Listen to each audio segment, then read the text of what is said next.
അല്ലെങ്കിൽ പ്രവാസിമാരായിട്ടുള്ള ഹസ്ബൻഡ്സ് ഉള്ള സ്ത്രീകൾ കേൾക്കുന്ന ചില കാര്യങ്ങളുണ്ട്. എന്താണെന്നറിയോ?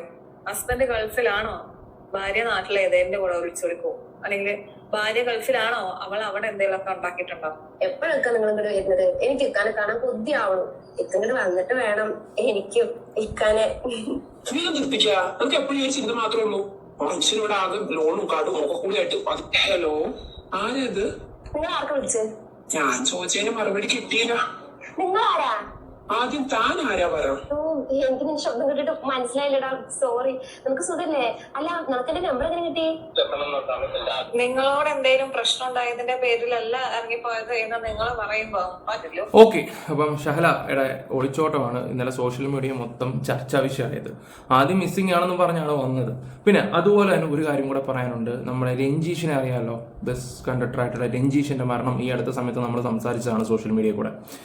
ഏറ്റവും കൂടുതൽ പറയേണ്ട ഒരു കാര്യം എന്ന് പറഞ്ഞാൽ ആ ഭാര്യ വേറൊരുത്തനോട് പോയി, അത് ഇതും എല്ലാം സെയിം തന്നെയാണ്, സെയിം കാര്യങ്ങളൊക്കെ തന്നെയാണ്. പക്ഷെ കോടതി വിധി എന്ത് ചെയ്യാനാ, ആ കുഞ്ഞിനെയും കൂടെ കൊണ്ടുപോയപ്പോഴാണ് അദ്ദേഹം ആത്മഹത്യ ചെയ്തത്.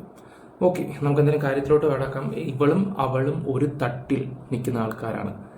ഇപ്പം അവിടെ ജോലി പോയിട്ടുണ്ട്, പിന്നെ അത് മാത്രമല്ല അവൻ ഇട്ടിട്ട് പോയെന്നും കൂടാണ് അറിയാൻ കഴിഞ്ഞിട്ടുള്ളത്. ഓക്കെ, എന്തായാലും നിങ്ങളുടെ അഭിപ്രായം ഈ ഒരു വീഡിയോ വേണം. പിന്നെ ഇതിൻ്റെ ഇടയ്ക്ക് ഒരു മെസ്സേജ് ആയിട്ടുള്ള ഒരു ഷോർട്ട് ഫിലിമും കൂടെ ഉണ്ട്. എനിക്കൊരു സുഹൃത്ത് അയച്ചു തന്നെയാണ്. ആ സുഹൃത്ത് അയച്ചു തന്നിട്ടാണ് പറഞ്ഞത്, ബ്രോ പറ്റുവാണെങ്കിൽ ഇതും കൂടെ ഒന്ന് വെക്കണം, ആൾക്കാർക്ക് മനസ്സിലാകാൻ വേണ്ടി. കാരണം മുസ്ലിം സ്ത്രീകളെ ഇപ്പം മോശമാക്കുന്ന രീതി കാര്യങ്ങൾ പോകുന്നുണ്ട്. ഓക്കെ, നമ്മുടെ ചാനൽ ആദ്യമായിട്ട് കാണുന്നവരെല്ലാവരും ഒന്ന് സബ് ചെയ്തേക്കുക, ഒരു ലൈക്കും കൂടെ കൊടുക്കുക, ഹൈപ്പും കൊടുക്കുക, ഒന്ന് ഷെയറിങ് കൂടെ ചെയ്തേക്കുക. ഫേസ്ബുക്കിൽ കാണുന്നവരൊന്ന് ഫോളോയും കൂടെ ചെയ്തോ. എന്തായാലും മറക്കണ്ട, നമുക്ക് ഇതുപോലുള്ള കാര്യങ്ങൾ ചെയ്യുമ്പോൾ സബ്ബൊന്നും കിട്ടാറില്ല. എന്തായാലും നിങ്ങൾ സബ് ചെയ്തേ പറ്റൂ. എന്നാലും നമുക്ക് കുറച്ച് കാര്യങ്ങൾ നമുക്ക് കേൾക്കാം. ഓക്കെ, ഈ ഒരു വിഷയത്തിനെ കുറിച്ച് കുറച്ച് ആൾക്കാർ സംസാരിക്കുന്ന കുറേ കാര്യങ്ങളുണ്ട്, അതും കൂടെ ഞാൻ നിങ്ങൾക്കൊന്ന് വെച്ചുതരാം. ബാലുശ്ശേരി നടന്നൊരു സംഭവമാണ്. ഒന്ന് ആലോചിച്ച് നോക്കിയേ. വീട്ടിലെ കഷ്ടപ്പാടൊക്കെ കൊണ്ടാണ് ഓരോരുത്തർ ഗൾഫിലൊക്കെ പോവുകയൊക്കെ ചെയ്യുന്നത്. കടമൊക്കെ മാറി നാട്ടുകാർ മുമ്പിൽ നല്ലൊരു ജീവിതം, നല്ലൊരു വീട്, കുട്ടികളൊക്കെ ആയിട്ട് സന്തോഷമായിട്ട് ജീവിക്കുന്നത് കാണാൻ വേണ്ടി അന്നേരത്തെ ഒരു സുഖത്തിന് വേണ്ടി ചാടിക്കയറി പോകുന്നത് ഏറ്റവും വലിയ വള്ളിയാണ്. അത് ഉള്ള കാര്യം ഞാൻ തുറന്നു പറയാം. നാളെ ഇവനും ഇട്ടിട്ട് പോകും നിന്നെ. ഇത്രയും ചിന്തിച്ചാൽ മതി. 3 മക്കളുണ്ട്, ഒരു ഭാര്യയുള്ള ഒരുത്തൻ നിന്റെ കൂടെ നിന്നെ വിളിച്ചുകൊണ്ട് പോവാമെങ്കിൽ നാളെ നിന്റെ അവസ്ഥ എന്താണെന്ന് നീ തന്നെ ഒന്ന് ചിന്തിച്ചു നോക്ക്. നിനക്ക് അവസാനം നിന്റെ ഭർത്താവ് അല്ലെങ്കിൽ നിന്റെ കുടുംബക്കാർ മാത്രമേ കാണത്തുള്ളൂ. എന്തായാലും കൊള്ളാം. എന്തായാലും ഒരു വോയിസ് ഞാൻ വെച്ച് തരാം. ഒളിച്ചോടിപ്പോയി, മാസം പൈസ അയച്ചു കൊടുക്കുന്നുണ്ട്, ഫോൺ വിളിക്കുന്നുണ്ട്. ഒളിച്ചോടി പോകുമ്പോ സ്വർണം കൂടെ എടുത്തോണ്ടാണ് ഈ മഹദി ഈ മൊബൈൽ ഷോപ്പുകാരൻ്റെ കൂടെ പോയേക്കുന്നത്. 13 പവൻ സ്വർണ്ണം എടുത്തോണ്ടാ പോയെ. ബാങ്കിലോട്ടാണെന്നും പറഞ്ഞിട്ട് പോയ അവസാനം പോയ പോക്കാണ്. പിന്നെ കണ്ടില്ല. ആദ്യമൊക്കെ അവർ ടെൻഷൻ അടിച്ചു. പിന്നെ ഭർത്താവിന്റെ ഒരു വീഡിയോ കാണുമ്പോൾ തന്നെ മനസ്സിലാക്കാൻ പറ്റും അവൾ ഒളിച്ചോടി പോയെന്നുള്ള രീതിയിലാണ്. നാളെ വേറെ ഒന്നിനെ കിട്ടി അതിന്റെ പറയും കൂടെ പോവുകളൊക്കെ ഇത്രയൊക്കെ അങ്ങ് മൂത്തങ്ങ് നിൽക്കുവാണെങ്കിൽ വല്ല ഡിവോഴ്സ് മേടിച്ചിട്ട് പൊക്കൂടായിരുന്നു ഇവൾക്കൊക്കെ. ഇത് ഒരു ഉറപ്പുമില്ലാതെ ഇത്രയും നാൾ അങ്ങയുടെ ചെലവിലും നിന്നിട്ട് അങ്ങേരുടെ തന്നെ കൊച്ചിനെയും കൊണ്ട് മുങ്ങിയേക്കുന്നു. ഇതേ ഒരു സിറ്റുവേഷനോടെ കടന്നു പോയതാണ് മറ്റേ ബസ് കണ്ടക്ടർ രഞ്ജീഷ്. ഭാര്യ എന്ന് പറയുന്ന പുന്നാരമോള് കണ്ടവന്റെ കൂടെ പോയി. അതും പോരാഞ്ഞിട്ട് 6 വർഷം കഴിഞ്ഞപ്പോ അവൾക്ക് കുഞ്ഞിന്റെ ബോധം വന്നു. കുഞ്ഞിനെയും കൂടെ വിളിച്ചോണ്ട് പോയി. അവസാനം അയാള് ജീവൻ എടുക്കേണ്ടി വന്നു. ഇപ്പൊ അവളുടെ ജോലിയും പോയി, ഈ കാമുകനും കളഞ്ഞിട്ട് പോയി എന്നൊക്കെ കേൾക്കുന്നുണ്ട്. നല്ല കാര്യം, അനുഭവിക്കാൻ കേട്ടക്കുന്നേ ഉള്ളവർക്ക്. നമ്മുടെ നിയമത്തിന്റെ അടുത്ത് പറയാനുള്ള എന്താണെന്നറിയോ? നാളെ ഈ വ്യക്തിയായിട്ട് ആ സ്ത്രീ ഡിവോഴ്സ് ആയെന്ന് വിചാരിക്കുക, ദയവ് ചെയ്ത് ആ കൊച്ചിനെ ഇതുപോലുള്ള അവളുടെ കൂടെ പറഞ്ഞു വിടരുത്. ഒരെണ്ണത്തിനെ പറഞ്ഞു വിട്ടതിനെയാണ് അദ്ദേഹം അവസാനം ജീവൻ എടുത്തത്. ഇതിനെയും കൂടെ പറഞ്ഞു വിടരുത്. നമുക്കിരുന്ന് ഇങ്ങനെ പറയാനേ പറ്റത്തുള്ളൂ. നമുക്കിങ്ങനെ ഇരുന്ന് പറയാനേ പറ്റത്തുള്ളൂ. കാരണം വേറെ ഒന്നുമല്ല, ഇവിടുത്തെ കോടതിക്ക് ഒരു നിയമമുണ്ട്. അതിപ്പോൾ ഒരു രഞ്ജീഷിന്റെ ജീവൻ പോയെന്നും പറഞ്ഞത് മാറ്റാൻ പറ്റത്തില്ല. അത് ഈ സ്ത്രീകൾക്ക് നല്ല രീതി അറിയാവുന്നതുകൊണ്ടാണ് ഈ കൊച്ചിനെ തൂക്കിക്കൊണ്ട് പോവുകയൊക്കെ ചെയ്യുന്നത്. ഏറ്റവും വലിയൊരു പിടി ആണ് ഈ കൊച്ചുങ്ങളെ കൊണ്ടുപോകാന്ന് പറയുന്നത്. ഞാൻ എൻ്റെ കുഞ്ഞിനെ സംരക്ഷിക്കാൻ വേണ്ടി എൻ്റെ കുഞ്ഞിനെ സംരക്ഷിക്കുന്നുണ്ടെന്നുള്ളൊരു തെളിവാണ്. നാളെ ഒരു കോടതിയിൽ ഒരു കേസ് പറഞ്ഞ് നഷ്ടപരിഹാരമൊക്കെ ചോദിക്കാനൊക്കെ ഉള്ള ഏറ്റവും വലിയൊരു മാർഗ്ഗമാണ് ഇപ്പോൾ ഇവിടെ നടത്തിക്കൊണ്ടിരിക്കുന്ന ഈ സ്ത്രീകൾ. പറയുമ്പോൾ എല്ലാം കൂടെ പറയണമല്ലോ. ഇതെല്ലാം ഇപ്പോൾ ഇത് ഒരു എന്താ പറയുക, ഒരു ലൈസൻസ് ആയിട്ടാണ് കണ്ടിരിക്കുന്നത് ഈ കുഞ്ഞുങ്ങളെ കൊണ്ടുപോകുന്നത്. അങ്ങനെയാണെങ്കിൽ തോൽവി നിയമമൊന്നേ പറയാൻ പറ്റത്തുള്ളൂ. കഴിഞ്ഞ 8 വർഷം കൂടെ ജീവിച്ചിട്ട് അയാള് ഗൾഫിൽ പോയി അവിടെ ഇരുന്ന് കഷ്ടപ്പെട്ട് കുറെ പൈസ ഉണ്ടാക്കി ഭാര്യ എന്ന് പറയുന്ന മോളെ വിശ്വസിച്ചിട്ട് അത് അയച്ചു കൊടുത്തപ്പോ അവൾ അത് വെച്ച് ദൂർത്തടിച്ച് അയാള് തിരിച്ചു വരുന്ന സമയമാകുമ്പോഴേക്കും നാട് വിട്ടു. അതും വേറെ ഭാര്യയും മക്കളും ഉള്ള ഒരുത്തന്റെ കൂടെ. ആ നാരിക്ക് ബോധമുണ്ടോ? പാരനാറി നട്ടലില്ലതാൻ അവിടെ എന്തെങ്കിലും പ്രശ്നം ഉണ്ടായതിന്റെ പേരിലല്ല ഇറങ്ങിപ്പോയത് എന്ന് നിങ്ങൾ പറയുമ്പോ ഒറ്റ കാര്യം ഓർത്താ മതി, അവൾക്ക് മൊത്തത്തിൽ ഇറങ്ങിപ്പോയതാ. ബാക്കി അല്ലെ ഇവര് തന്നെ പറയുന്നുണ്ട് നാറി നട്ടമില്ലാത്തതെന്നുള്ള രീതിയിലാണ്.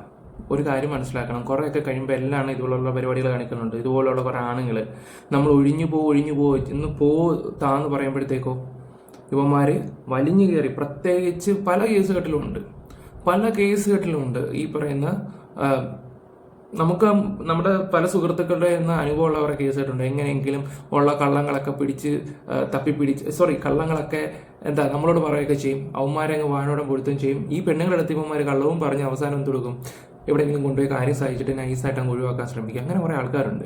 തലയിലാവണ്ടെന്ന് കരുതി ചെന്നെല്ലാം വള്ളിയെല്ലാം പിടിച്ച് കഴിയുമ്പോഴോ അവസാനം കൂടെ കാണാൻ നമ്മളെ പോലുള്ള ആൾക്കാരെ കാണത്തുള്ളൂ. ഞാൻ ജസ്റ്റ് പറഞ്ഞോളൂ, ഇനി ബോറടിപ്പിക്കുന്നില്ല, ഇനി വോയിസ് മൊത്തമായിട്ട് വെച്ച് തരാം. നിങ്ങൾ പൂരിപ്പിച്ചോ കമ്മ്യൂണിറ്റി ഗൈഡ് ലൈനിലുള്ള പ്രശ്നങ്ങളൊന്നും പറയാൻ പറ്റില്ല. ആ സാധനം മൂത്തിട്ട് ഇറങ്ങിപ്പോയതാ. ആ ഇറങ്ങി പോകുന്ന കൂട്ടത്തിലെ കൊച്ചിനെ എന്തിനാണോ എന്ത് ഇവിടെ കൊണ്ടുപോയത്? അതാണ് ഞാൻ ആലോചിക്കുന്നത്. അവൾക്ക് വേറെ ഒരുത്തന്റെ കൂടെ പോയി കിടന്നേ പറ്റൂ എന്നുള്ളതാണെങ്കിൽ പിന്നെ എന്തിനാണോ അതിന്റെ ഒരു കൊച്ച് 2 വർഷമായി അങ്ങനെ ഗൾഫിൽ പോയിട്ട് കഷ്ടപ്പെടുന്നു. ആ 2 വർഷം അധ്വാനിച്ച പൈസക്ക് ഈ ഭാര്യ എന്ന് പറയുന്ന വൃത്തികെട്ടവളായിരിക്കത്തില്ല യൂസ് ചെയ്തോണ്ടിരുന്നത്. ഇവളെ പോലെയുള്ള കുറെ എണ്ണങ്ങൾ കാരണം പെൺകുട്ടികൾ, അതായത് പ്രവാസിമാരായിട്ടുള്ള പെണ്ണുങ്ങള് അല്ലെങ്കിൽ പ്രവാസിമാരായിട്ടുള്ള ഹസ്ബൻഡ്സ് ഉള്ള സ്ത്രീകൾ കേൾക്കുന്ന ചില കാര്യങ്ങളുണ്ട്. എന്താണെന്നറിയോ? ഹസ്ബൻഡ് ഗൾഫിലാണോ, ഭാര്യ നാട്ടിൽ ഏതെങ്കിലും കൂടെ ഒളിച്ചോടി പോകും. അല്ലെങ്കിൽ ഭാര്യ ഗൾഫിലാണോ, അവൾ അവിടെ എന്തെങ്കിലുമൊക്കെ ഉണ്ടാക്കിയിട്ടുണ്ടാവും. ഇവളെ പോലെയുള്ളവന്മാരെ കാരണം കേൾക്കുന്ന പേരാ അത്. ഇതിന്റെ അകത്ത് എന്ത് ചെയ്യാനാ? ഇപ്പൊ ഭയങ്കര ചർച്ചാ വിഷയമായിക്കൊണ്ടിരിക്കുകയാണ് ഈ പറയുന്ന മുസ്ലിംസ് ആണ് കൂടുതൽ ഒളിച്ചോടി പോകുന്നത് എന്നുള്ള രീതിയിലാണ്. അത് സത്യമാണോ? എനിക്ക് തോന്നിയിട്ടില്ല. നിങ്ങൾക്ക് എന്താണെന്ന് വെച്ചാൽ നിങ്ങളുടെ അഭിപ്രായം കമന്റ് ബോക്സിൽ കൊടുക്കുക. അങ്ങനെ എന്തായാലും ഇത് എത്രാമത്തെ മിനിറ്റ് ആണെന്ന് അറിയത്തില്ല ഈ ഒരു വീഡിയോ. നിങ്ങൾ ആ ഒരു പോർഷനിൽ വരുമ്പോൾ നിങ്ങളൊന്ന് കറക്റ്റായിട്ടൊന്ന് മെൻഷൻ ചെയ്തേക്കണം. അങ്ങനെ പോകില്ലെന്ന് തന്നെ നിങ്ങൾ കറക്റ്റായിട്ട് പറയണം. നിങ്ങളുടെ ജനങ്ങളുടെ അഭിപ്രായമാണ് അത് വേണ്ടത്.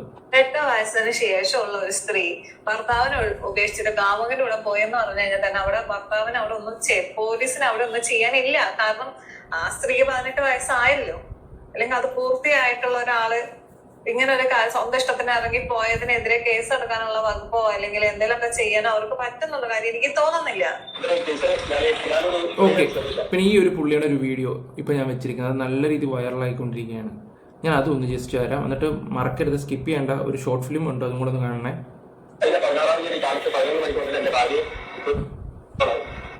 അതുതന്നെ നിങ്ങളുടെ വാക്കിൽ തന്നെ മനസ്സിലാവുന്നത് നിങ്ങളുടെ ഭാര്യ ഒളിച്ചോടിയതാണ്. ഈ പോസ്റ്റ് ഞാൻ കുറെ നാളുകളായി കാണാൻ സാധിക്കുന്നു. ഈ സ്ത്രീ ഏകദേശം 16-ാം തീയതി മുതലേ ഈ പോസ്റ്റ് കാണുന്നുണ്ട്. ഈ കുട്ടിയെയും ഈ സ്ത്രീയെയും കാണുവാനുമില്ല എന്ന് പറഞ്ഞിട്ട് അപ്പോൾ തന്നെ ഞാൻ വിജയിച്ചതാണ് ഈ സ്ത്രീ ഒളിച്ചോടി പോയതാണ് എന്നുള്ളത്. ഈ ഒളിച്ചോടി പോയ ഭാര്യയെ ചിന്തിച്ചിട്ട് നിങ്ങൾ ഒരു കാരണവശാലും നിങ്ങൾ ടെൻഷൻ ആവേണ്ട. മുമ്പ് ഇവളും ഒളിച്ചോടി പോയ ഒരു സ്ത്രീയായിരുന്നു. അവസാനം ഡ്രഗ് കേസിലും പല കേസുകളിലും പെട്ട് കുടുങ്ങി കിടക്കുകയാണ്. പിന്നെ നിങ്ങളുടെ മകനെ എങ്ങനെയെങ്കിലും നേടിയെടുക്കാൻ വേണ്ടി ശ്രമിക്കുക. ഇല്ലെങ്കിൽ ഇതുപോലെ പല ആളുകളും ഒളിച്ചോടി പോയ ഈ മകനെയും എല്ലാം ഉപയോഗിച്ചുകൊണ്ട് പല കേസുകളിലും ഡ്രഗ് കേസുകളും പല ലോഡ്ജുകളിലും ഈ മക്കളെയും കൂട്ടിയിട്ട് ഇവന്മാർ പോകും. അവസാനം ഇവരൊക്കെ ഗതി നിങ്ങൾക്കറിയാലോ. ലഹരി കേസിലൊക്കെ പിടിക്കപ്പെട്ട് ജയിലിലോ അല്ലെങ്കിൽ ഏതെങ്കിലും റെയിൽവേ ട്രാക്കിലോ അല്ലെങ്കിൽ പിച്ചെടുക്കുകയോ ഇതല്ലാതെ വേറൊരു ഗതി വരില്ല. അതുകൊണ്ട് ഒളിച്ചോടി പോയി ഭാര്യയെ പറ്റിയിട്ട് പിന്നെ അവസാനം നിങ്ങളുടെ അടുത്തേക്ക് തന്നെ വരും. അതുകൊണ്ട് നിങ്ങൾ നിയമപരമായിട്ട് കാര്യങ്ങൾ നേരിടുക. കാരണം അവർക്ക് ഒരു ഗതിയുമില്ലാതെ നിൽക്കുമ്പോൾ നിങ്ങളുടെ വീടും സ്ഥലവും, കാരണം നിങ്ങൾ പ്രവാസ ലോകത്തിൽ നിന്ന് കഷ്ടപ്പെട്ടുണ്ടാക്കിയ വീടും സ്ഥലവും നിങ്ങൾ അവർക്ക് താമസിക്കാനുള്ള സൗകര്യവും കാര്യങ്ങൾക്കും വേണ്ടിയിട്ട് അവരെ നിയമപരമായിട്ട് നേരിടും. അതുകൊണ്ട് തന്നെ ആദ്യം തന്നെ നിങ്ങൾ അതിനുള്ള നടപടികൾ സ്വീകരിക്കുക. മാത്രമല്ല ഈ 13 പവനും ഏകദേശം ഡ്രസ്സും ഒക്കെ എടുത്തിട്ടാണ് പോയതെന്ന് പറഞ്ഞു. അന്ന് തന്നെ നിങ്ങൾക്ക് ഏകദേശം പെടുത്താൻ കിട്ടിയിട്ടുണ്ടാവും. അവരുടെ വോയിസിലും സംസാരത്തിലും പെടുത്താൻ കിട്ടിയിട്ടുണ്ടാവും. പിന്നെ ഇവരുടെ കുടുംബക്കാരെ പ്രത്യേകം ശ്രദ്ധിക്കുക. എല്ലാവരെയും നിങ്ങൾ വിശ്വസിക്കുക. അവരുടെയും കൂടി സപ്പോർട്ടോട് കൂടി അല്ലാതെ ഇവർ ഇങ്ങനെ പോകാൻ നിൽക്കില്ല. നിങ്ങളുടെ പ്രവാസ ലോകത്ത് നിന്നുണ്ടാക്കിയ എല്ലാ സമ്പാദ്യവും കട്ടിട്ട് പോയിട്ടുണ്ടെങ്കിൽ അതിനുള്ള അനുഭവം അനുഭവിക്കും. ഇതുപോലെ തന്നെ ഇവളും ഒരു പ്രാവശ്യം പോയി അവസാനം ലഹരി കേസിൽ മാഹിയിൽ വെച്ച് പിടിക്കപ്പെട്ടു, ജയിലിലേക്ക് പോയി. കാമുകന്മാരുടെ നിരകളാണ് ഇവർക്ക്. പക്ഷെ ഇതൊക്കെ നിങ്ങൾ ശ്രദ്ധിക്കണം. കാരണം ഇവരുടെ കൂട്ടത്തിൽ മക്കളാണ് ഇവർക്ക് മെയിൻ ആയിട്ട് സപ്പോർട്ട് ചെയ്യുന്നത്. ആ സപ്പോർട്ട് നിങ്ങൾ സൂക്ഷിക്കാം. അതുകൊണ്ട് മക്കളെ എങ്ങനെയെങ്കിലും സ്വന്തമാക്കാൻ നോക്കിക്കോ. ഇവർക്ക് ഭർത്താവും ഇവിടെ കയ്യിലെ കുഞ്ഞു, ഇവരാണെങ്കിൽ ഭാര്യയും 3 മക്കളും ഉണ്ട്. ഓൾറെഡി ഇവർ ലൈസൻസ് എടുത്തവരാണ്, അതുകൊണ്ട് കുഴപ്പമില്ല. പക്ഷെ ഇവള് ഭർത്താവിന്റെ വീട്ടിൽ നിന്ന് എന്ത് പറഞ്ഞിട്ടാണ് ഇറങ്ങിയത് അറിയോ? ബാങ്ക് പോണെന്ന് പറഞ്ഞിട്ടാണ് ഇറങ്ങിയത്. പക്ഷെ ഇറങ്ങുന്ന സമയത്ത് 13 പവനുണ്ട്. ഓക്കെ, അത് പണയം വെക്കാനായി ആ ഒരു ഇതിലേക്ക് ഇവിടെ ഇറങ്ങിയത്. പക്ഷെ അത് ഇവിടെ ഭർത്താവിന്റെ വീട്ടിൽ സ്വർണ്ണമല്ല, അത് ഇവളെ വീട്ടുകാർ കൊടുത്ത ഇവർക്കുള്ള സ്വർണ്ണമാണ്. പക്ഷെ എന്ന് പറഞ്ഞിട്ടുണ്ടെങ്കിൽ ഇറങ്ങുന്ന സമയത്ത് ഇവള് ഡ്രസ്സും വരെ കരുതി വെച്ചിട്ടാണ് നിങ്ങൾ വീട് വിട്ട് ഇറങ്ങിയത്. ഈ ഇറങ്ങുന്ന സമയത്ത് ഈ മകനെ അദ്ദേഹത്തിന്റെ വീട്ടിൽ ഏൽപ്പിച്ചാൽ, അത് ഇവിടെ ഭർത്താവിന്റെ വീട്ടിൽ ഏൽപ്പിച്ചാൽ പോരെ. ഇദ്ദേഹത്തിന് ഭാര്യ മക്കളുണ്ട്, അങ്ങനെയാണെങ്കിൽ ഇദ്ദേഹത്തിന് മക്കളെയും കൂട്ടിയാൽ പോരെ. നിങ്ങളുടെ സുഖജീവിതത്തില് ഈ കുഞ്ഞിനെ എന്തിനാണ് ഉൾപ്പെടുത്തിയത്? നാളെ കുഞ്ഞിക്ക് ഇദ്ദേഹത്തിൽ നിന്ന് എന്തായിരിക്കും മാനസികമായിട്ട് പീഡനം അനുഭവിക്കാൻ കിടക്കുന്നത്? നിങ്ങളെ ഈ സുഖജീവിതം ഒരു കാമത്തിന് വേണ്ടിയിട്ടുള്ള ഒളിച്ചോട്ടാവാം. ഇത് എത്ര നാൾ വരെ പോവും? ഇത് വീഡിയോ തീർച്ചയായിട്ടും അങ്ങനെ പുള്ളിക്കാരൻ പറഞ്ഞ കറക്റ്റ് കാര്യമല്ലേ? അങ്ങനെയാണെങ്കിൽ അവന് 3 മക്കളുമായിട്ട് ഇറങ്ങി വരായിരുന്നല്ലോ, എന്തുകൊണ്ട് പോയില്ല? പെണ്ണിന്റെ കൂടെയുള്ള കുഞ്ഞിനാകുമ്പോൾ കുറച്ചും കൂടെ ബലം കൂടുതലാണ്. ഇപ്പോഴും ഞാൻ ഓരോ കാര്യങ്ങൾ പറയുമ്പോൾ കാണുന്ന വേറെ പെണ്ണുങ്ങൾക്കൊക്കെ തല കയറും. ഈശ്വര, ഇങ്ങനെയൊക്കെ ഉണ്ടോ നിയമങ്ങളൊക്കെ? ഇതൊക്കെ കണ്ടിട്ട് എടുത്തിയാടുമൊന്നും ചെയ്യല്ലേ, അവസാനം പെട്ടുപോകത്തേ ഉള്ളൂ. എന്തെങ്കിലും സംഭവിക്കും. സ്വന്തം ഭാര്യയും സ്വന്തം ഭർത്താവിനും വഞ്ചിച്ച് 2 കൂട്ടരല്ലേ നിങ്ങള്? അപ്പൊ എന്താണ് ഇനി അങ്ങോട്ട് കാണാൻ എടുക്കുന്നത്? ഓക്കെ, എന്നാൽ ഇപ്പൊ ഒരു ഷോർട്ട് ഫിലിം ഇതെനിക്ക് അയച്ചു തന്നിട്ട് ബ്രോ ഇതിനെ വെച്ചൊന്ന് സംസാരിക്കാമോ എന്ന് വെച്ച്. ഇതൊരു മെസ്സേജാണ് കൊടുക്കുന്നത്. ഇത് പോസിറ്റീവായിട്ട് എടുക്കേണ്ടവർക്ക് പോസിറ്റീവായിട്ട് എടുക്കുക. പക്ഷെ ഒരു നല്ലൊരു മെസ്സേജാണ്. നല്ല അടക്കം ഒതുക്കമുള്ള വീട്ടിലെ പിള്ളേരുടെ ഒക്കെ കാണാൻ പറ്റിയ സാധനം തന്നെയാണ്. ഒന്ന് കണ്ടു നോക്കാം. വർഷം എത്രയെന്നറിയോ? 4 ആയി കല്യാണം. ചൂടുവെള്ളം എടുത്തിട്ടാ ഈ ഗുളികൊന്നും വിഴുങ്ങാൻ. എപ്പോഴൊക്കെ നിങ്ങൾ ഇങ്ങോട്ട് വരുന്നത്? എനിക്ക് ഇക്കാനെ കാണാൻ കൊതിയാവണം. ഇക്കങ്ങോട്ട് വന്നിട്ട് വേണം എനിക്ക് ഇക്കാനെ. നമുക്ക് എപ്പോഴും ഒരു ചിന്ത മാത്രമേ ഉള്ളൂ. മനുഷ്യനിവിടെ ആകെ ലോണും കാർഡും ഒക്കെ കൂടി ആയിട്ട് അതിന്റെ ഇടയിൽ കടന്ന് പേടാപ്പാട് കൂടി അപ്പോഴാണ് കിന്നാരം പറിച്ചില്. ചൂടാവില്ലിക്കാം. എനിക്ക് ഇക്കാന്റെ ബുദ്ധിമുട്ടുകളൊക്കെ അറിയാം. എന്നാലും എനിക്ക് ആഗ്രഹങ്ങളൊക്കെ ഉണ്ടാവില്ലേ? അപ്പൊ വർഷം എത്രയെന്നറിയോ? 4 ആയി. കല്യാണം കഴിഞ്ഞ് 2 ആഴ്ച കഴിഞ്ഞപ്പോ പോയതാണ്.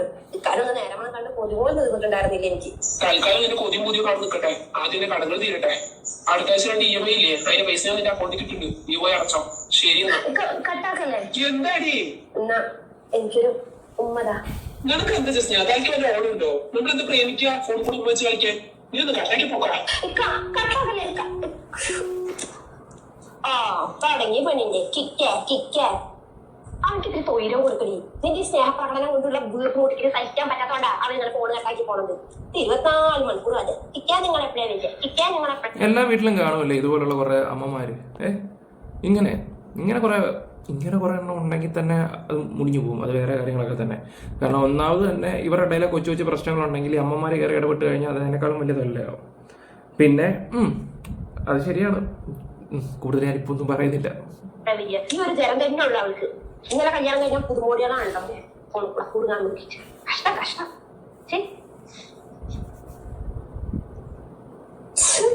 എന്റെ വിഷമം ആരും മനസ്സിലാക്കാത്ത ഒറ്റയ്ക്കിരുന്ന് മനുഷ്യർക്ക് മതിയായി.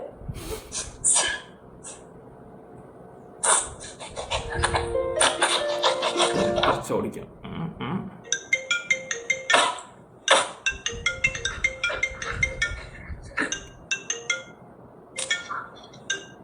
നീ പോയിട്ട് നിന്റെ പണികൾ നോക്ക്. ആരേക്കും സലാം. കഴിച്ചമാനെ? ഇല്ല മാനും ഉമ്മ അയച്ചിട്ടില്ല.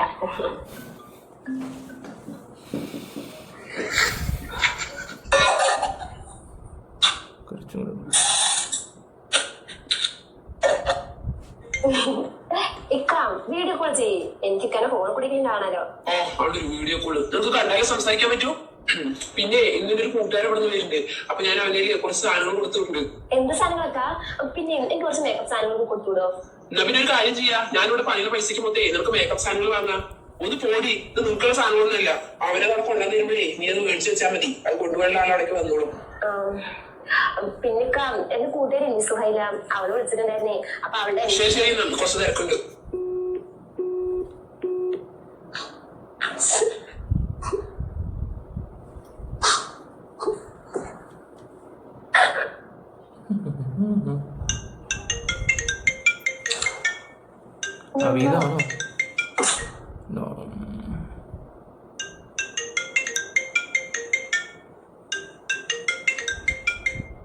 ഹലോ, ആരത്?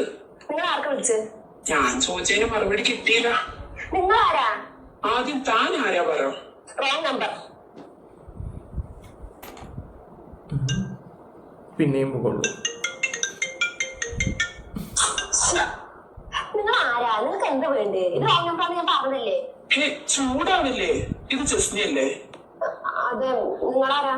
ഓ, അപ്പൊ നീ എന്റെ ശബ്ദമൊക്കെ മറന്നുല്ലേ? എനിക്കത്ര അവിടെ ഓർമ്മ കിട്ടുന്നില്ല. ഞാൻ അൻവറാടി. ഇപ്പൊ ഓർമ്മ വന്നോ? ഓ, അൻവറ. അയ്യോ എനിക്ക് നിന്റെ ശബ്ദം കേട്ടിട്ട് മനസ്സിലായില്ലടാ, സോറി. നിനക്ക് സുഖല്ലേ? അല്ല നിനക്ക് എന്റെ നമ്പർ എങ്ങനെ കിട്ടി? അതൊക്കെ കിട്ടി. അല്ല എന്താ നിന്റെ പ്രശ്നം? നീ നല്ല ദേഷ്യത്തിലായിരുന്നല്ലോ. അതൊന്നും ഇല്ലടാ. ഓ പ്രൈവസി ആയിരിക്കില്ലേ? ഓക്കെ. എന്റെ കൂട്ടുകാരൻ ഋത്തിക്കിനെ എനിക്ക് ഓർമ്മ വരുന്നു, അവന്റെ സൗണ്ട് അതുപോലുണ്ട്. പറയാൻ പറ്റാത്ത കാര്യങ്ങളാണെങ്കിൽ പറയണ്ട. അങ്ങനൊന്നും ഇല്ലടാ. നിന്റെ കല്യാണമൊക്കെ കഴിഞ്ഞോ? എവിടെ, എനിക്ക് വെള്ളമൊന്നും കിട്ടുന്നില്ലടി, ഒന്നും കൂടി സെറ്റ് ആവുന്നില്ല. എനിക്ക് ആകെ ഇഷ്ടപ്പെട്ടിട്ടുണ്ടായിരുന്നത് നിന്നെയാണ്, പക്ഷെ നടക്കാൻ തന്നെ ഇഷ്ടമായിരുന്നില്ലല്ലോ. ഇനിയിപ്പൊ അതൊന്നും പറഞ്ഞിട്ട് കാര്യമില്ല. എല്ലാം ശരിയായിരിക്കും. നീ ഇപ്പൊ എവിടെയാ? ഞാനിവിടെ നാട്ടിൽ തന്നെ ഉണ്ടടി. എന്റെ അമ്മായിമ്മ വിളിക്കുന്നുണ്ട്. ഓക്കെ ശരി, ഞാൻ വിളിക്കാം. ശരി.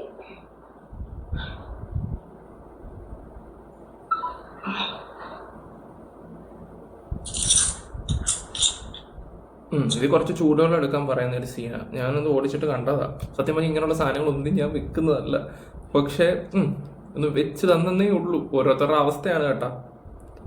വെള്ളം കുടിച്ചു കഴിഞ്ഞില്ലേ തള്ള? റൂമിലിരിക്കാണ്ടേ പോയി അടുക്കളത്തെ പണികൾ നോക്ക്.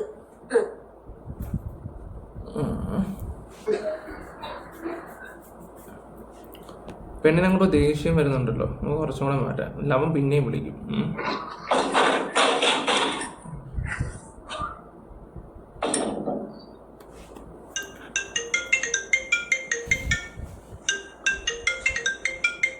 ചെക്കനായിരിക്കും. അവള് വരുമ്പോൾ ഫോൺ എടുക്കാം. ഹലോ, അല്ല ഉള്ള അമ്മാന ഇതാരാ? ഹലോ ഹലോ, കട്ടാക്കി. ഏതവനത്? ഉണ്ട അമ്മാനോടൊക്കെ കട്ടാക്കിപ്പോയി. എന്തോ പന്തികേട് ഇങ്ങോട്ട്.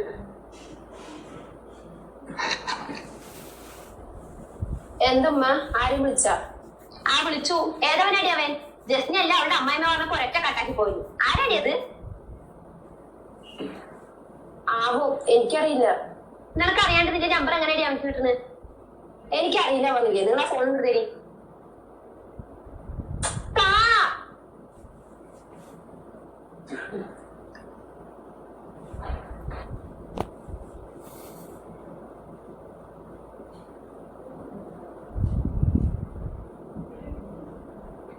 ആടാ, അവർക്ക് ചെയ്തില്ല.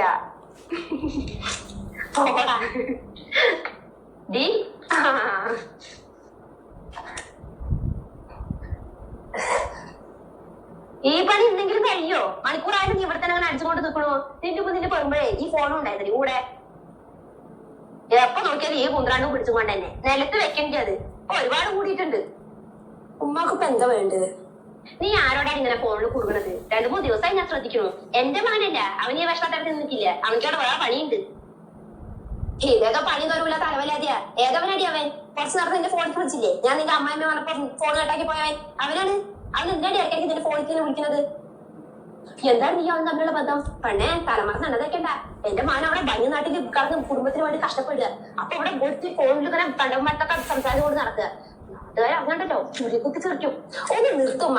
നാവിൽ ലൈസൻസ് ഇല്ല പറഞ്ഞോണ്ടേ എന്തും പറയാന്ന് വിചാരിക്കണ്ട. എന്നെ കുറിച്ച് എന്തെങ്കിലും വേണ്ടാത്ത പറഞ്ഞോണ്ടല്ലോ എന്റെ അമ്മായിമ്മയൊന്നും ഞാൻ നോക്കില്ല.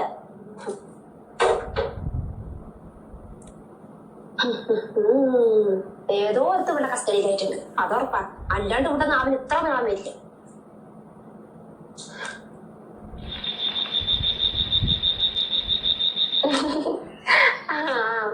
അത് നമ്മൾ പണ്ടും അങ്ങനെ തന്നെയായിരുന്നില്ലേ?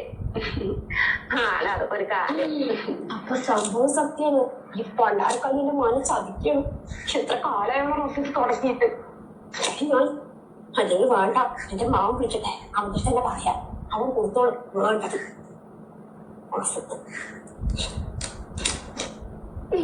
അയ്യടാ, അവന്റെ ഒരു തമാശ. നിന്റെ തമാശ കുറച്ച് കൂടുണ്ട് കേട്ടാ. ഒരു മിനിറ്റ്, ഇക്ക് വിളിക്കണ്ടേ? നീ കട്ടാക്കൊന്നും വേണ്ട, ഒന്ന് ഹോൾഡ് ചെയ്താൽ മതി. അതിനധികം നേരം ഒന്നും സംസാരിക്കില്ലടാ. 1-2 മിനിറ്റ്. അതും വീട്ടിൽ തന്നെ കാര്യം പറയാനായിരിക്കും വിളിക്കണ്ടാവുക. നീ ഒന്ന് ഹോൾഡ് ചെയ്യും. ഹലോ, ആരായിരുന്നു ഫോണില്? അതെന്റെ ഉമ്മയായിരുന്നു. പിന്നെ ഉമ്മാനെ കൊണ്ട് നാളെയാണ് ഹോസ്പിറ്റലിൽ പോണത്. അതിനുള്ള പൈസ ഞാൻ അക്കൗണ്ടിൽ കിട്ടുന്നുണ്ട്. ഞാൻ അത് എടുത്തു കൊടുക്കും കേട്ടോ. ശരി എന്നാ. എന്തായാലും ഈ ഫോൺ കട്ടാക്കാൻ എത്ര കൊടുക്കും?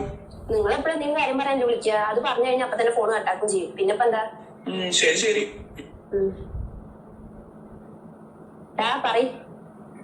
ഞാൻ പറഞ്ഞില്ലേ ഇത്രന്നെ ഉള്ളൂ. അതൊക്കെ പറയാനാണെങ്കിൽ കൊറേ ഉണ്ടോ മോനെ. കുറച്ചും കൂടെ ഓടിച്ചു വിടാം. ഇനി എന്താ സംഭവം?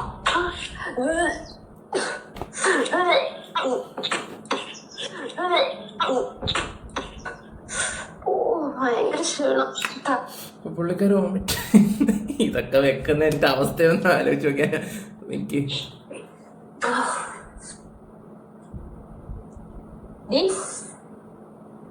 നിന്റെ പോക്ക് അവിടേക്കാടി. എന്തൊക്കെയാ നിങ്ങൾ പറയുന്നത്? കളിക്കല്ലേ പണ്ട് നീ എന്റെ അടുത്ത്. ഇപ്പൊ ഇറങ്ങിക്കോണം ഇവിടുന്ന്. കണ്ടവന്മാരൊക്കെ കൂടെ കൂടിയിട്ട് വഴിക്കുണ്ടായിട്ട് എന്റെ മാന്റി എന്റെ കുടുംബത്തിന് വരെ ചീത്ത പേരുണ്ടാക്കാനാണ് നിന്റെ ഉദ്ദേശം എന്നുണ്ടെങ്ങ. നിന്നെ തൊല്ലിക്കൊന്ന് കുഴിച്ചും കൂടി ഞാന്. കുറച്ച് ദിവസമായി ഇത് തുടങ്ങിയിട്ട്. എന്നൊന്നും പറയണ്ട പറഞ്ഞിട്ട് ഇരിക്കുന്നു. കണ്ട തീപിടിച്ചുകളൊന്നും എന്റെ മനക്ക് ഭാര്യയായിട്ട് വേണ്ടേ. നീ പോയാലും വേറെ ആയിരത്തിന് കിട്ടൂടി എന്റെ മനക്ക്. നിർത്തിക്ക നിങ്ങള്. ഇനി എന്തെങ്കിലും വേണ്ടതിന് എന്നോട് പറഞ്ഞ. നിങ്ങൾ കുറെ നേരമായില്ലോ നിങ്ങളുടെ മകന്റെ മഹാത്മ്യം ഇങ്ങനെ പറയുമ്പോഴും ആ മകനത്തിന് ഇങ്ങനെയൊക്കെ ആയത്. എന്താണ് എന്റെ മകൻ ചെയ്തത്? എന്താ ചെയ്തു? നിങ്ങളുടെ മകൻക്ക് എന്നോട് സംസാരിക്കാൻ താല്പര്യമില്ലല്ലോ, സമയവും ഇല്ല. അപ്പൊ ഞാൻ എനിക്ക് സംസാരിക്കാൻ താല്പര്യം സമയം ഉള്ളവരോട് സംസാരിക്കും. നിങ്ങളുടെ മകൻ വിളിച്ചാലേ ആകെ 1-2 മിനിറ്റ് സംസാരിക്കും. അതും ഈ വീട്ടിൽ എന്തെങ്കിലും കാര്യങ്ങൾ പറയാൻ വേണ്ടി മാത്രം. തിരക്കുള്ളവർ അങ്ങനെ തന്നെ. എന്റെ മകനോട് സുവാസത്തിന് പോയതല്ല, 4 കാശ് ഉണ്ടാക്കാൻ പോയതാ. പിന്നെ ദുബായ് മൊത്തം ഇയാളുടെ മണ്ടയിലാണ് ഇരിക്കുന്നത്. എന്റെ ഉമ്മ, ഞാനൊരു പെണ്ണാണ്, എനിക്കും ഉണ്ടാവും ആഗ്രഹങ്ങളൊക്കെ. ഇക്ക പോയിട്ട് 4 വർഷമായി. 4 വർഷം. അതും കല്യാണം കഴിച്ചൊരു മാസം പോലും ആയിട്ടുണ്ടാവില്ല, അപ്പത്തിനും പോയി. എന്റെ ഉമ്മ, എനിക്ക് നിങ്ങളുടെ അടുത്ത് പറയുന്നതിന് കുറച്ച് പരിധികളുണ്ട്. എന്തിനാ പറഞ്ഞത്? ഫോൺ വിളിച്ചു കഴിഞ്ഞാൽ സ്നേഹത്തോടൊരു വാക്ക് അതുപോലും ചെയ്യില്ല നിങ്ങളുടെ മകൻ. നിങ്ങൾക്കാണെങ്കിൽ പിന്നെ മരുമകളല്ലേ വേണ്ടത്, ഒരു വേലക്കാരിനെയല്ലേ. എന്നാ പിന്നെ കുറച്ച് ദിവസം ഞാൻ എന്റെ വീട്ടിൽ പോയി നിൽക്കട്ടെ വെച്ചാൽ അതിന് സമയത്തില്ല. ഞാൻ എന്താ വല്ല മൃഗമാണോ അങ്ങനെ കൂട്ടിട്ട് അച്ഛ പോലെ ഇവിടെ കടക്കാൻ വേണ്ടിട്ട്? എനിക്ക് പറ്റില്ല. ഓരോ സഹിച്ചു ഞാൻ. എനിക്ക് മദ്യം കൊതിയായി. ഒന്നും പറയണ്ട വിചാരിച്ചതാ ഞാൻ. പിന്നെ നിങ്ങൾ എന്റെ അടുത്ത് ചോദിച്ചില്ലേ ഇടയ്ക്കിടയ്ക്ക് ആരാ വിളിക്കുന്നത്? അതെന്റെ ഫ്രണ്ടാ, എന്റെ ഒപ്പം പഠിച്ച എന്റെ കൂട്ടുകാരൻ. അവ ഇടയ്ക്കിടയ്ക്ക് വിളിക്കും. ഞാൻ അവനോട് സംസാരിക്കുകയും ചെയ്യും. ഞാൻ പറയണത് കുറച്ചെങ്കിലും കേട്ടിരിക്കുന്നത് അവനാ. പക്ഷെ നിങ്ങൾ വിചാരിക്കുന്ന പോലത്തെ മോശം വന്നൊന്നും ഞാൻ അവനും തമ്മിലില്ല. ഞങ്ങളെ അത്രയ്ക്ക് നല്ല ഫ്രണ്ട്സ് ആണ്. ഞാൻ അവന്റെ അടുത്ത് ഇവിടുത്തെ കാര്യങ്ങളൊക്കെ പറഞ്ഞിട്ടുണ്ടായിരുന്നു. ചിലപ്പം അതുകൊണ്ട് എന്നോട് സഹതാപം തോന്നിയിട്ടായിരിക്കും അവൻ ഇടയ്ക്കിടയ്ക്ക് വിളിച്ച് സംസാരിക്കുന്നത്. ഒരാണും പെണ്ണും നേരിട്ട് കണ്ടു സംസാരിച്ചു എന്ന് വെച്ചിട്ടേ നിങ്ങൾ വിചാരിക്കുന്ന പോലത്തെ ബന്ധാവണമെന്നില്ല. അല്ലെങ്കിൽ മഞ്ഞപ്പിത്തം പറിച്ചവർക്ക് എല്ലാം മഞ്ഞായിട്ടല്ലേ തോന്നുള്ളൂ. എനിക്കൊന്നും പ്രിയപ്പെട്ടതേ എന്റെ ഇക്ക തന്നെ. പക്ഷെ അത് ഇക്കാക്കൂടി തോന്നണ്ടേ? ഓക്കെ, ഇതിനകത്ത് ഒരു നല്ലൊരു മെസ്സേജാണ് കൊടുക്കുന്നത്. നമ്മൾ ആദ്യം വിചാരിക്കും ആ പെണ്ണ് തെറ്റിപ്പോകുന്നുള്ള രീതി ആയിരിക്കും എന്ന് വിചാരിക്കുന്നത്. പക്ഷെ അവരങ്ങനെയല്ല. അത് കാണുന്നവർക്ക് മനസ്സിലാക്കാൻ പറ്റുന്ന കാര്യങ്ങളേ ഉള്ളൂ. പക്ഷേ ഇവിടെ നാട്ടിലെ കാര്യങ്ങളൊക്കെ നടക്കുമ്പോഴേ നമ്മൾ പലതും ചിന്തിച്ചു പോകും. ഓക്കെ, ഇപ്പം കുറേ ആൾക്കാർ പറയുന്നുണ്ട് മുസ്ലിം പെൺകുട്ടികളാണ് കൂടുതൽ എങ്ങനെ പോകുന്നത് എന്നുള്ള രീതിയിലൊക്കെ. ഇങ്ങനെയുള്ള പെൺകുട്ടികളും ഉണ്ട്. അതും കൂടെ ഒന്ന് മനസ്സിലാക്കുന്നത് നല്ലതായിരിക്കും. അതുകൊണ്ട് മാത്രമാണ് ഞാൻ ഇതൊന്ന് വെക്കാമെന്ന് കരുതിയത്. ഓക്കെ, എന്തായാലും നിങ്ങളുടെ അഭിപ്രായം കമൻറ്റ് ബോക്സിൽ രേഖപ്പെടുത്തണം. ഈ ഒരു ഷോർട്ട് ഫിലിം ഞാൻ ഇങ്ങനെയുള്ള കാര്യങ്ങളൊന്നും വെക്കുന്ന ഒരു വ്യക്തിയല്ല സത്യം പറഞ്ഞാൽ, ഇതുപോലുള്ള സാധനങ്ങളൊക്കെ. പിന്നെ ഒരാളെങ്കിൽ ഒരാൾ തലയ്ക്ക് കയറുന്നെങ്കിൽ കയറട്ടെ. കാരണം ഈ ജാതിയും മതവും മുസ്ലിംസാണ് ഇതെല്ലാം ചെയ്യുന്നതെന്നൊക്കെ പറയുന്നതിൻ്റെ ഒരു ഇതുകൊണ്ട് മാത്രം ഞാനൊന്ന് പറഞ്ഞതേ ഉള്ളൂ. ഓക്കെ, പ്രത്യേകിച്ച് എന്താ പറയണ്ടേ, നമ്മുടെ നാട്ടിലാണ് ആ രീതിയിൽ ഇപ്പോൾ വർഗീയത കൊണ്ടുവരാൻ കുറേ ആൾക്കാർ നടക്കുന്നുണ്ട്. ഓക്കെ, എന്തായാലും ഞാൻ ജസ്റ്റ് ഒന്ന് പറഞ്ഞത് മാത്രമേ ഉള്ളൂ. Bye, love you all guys. നിങ്ങളുടെ അഭിപ്രായം കമൻറ്റ് ബോക്സിൽ രേഖപ്പെടുത്തുക. പരമാവധി ഒന്ന് ഷെയർ ചെയ്യുക. ചാനൽ ആദ്യമായിട്ടാണ് അതൊരു സംഭവം കൂടെ ചെയ്യുക.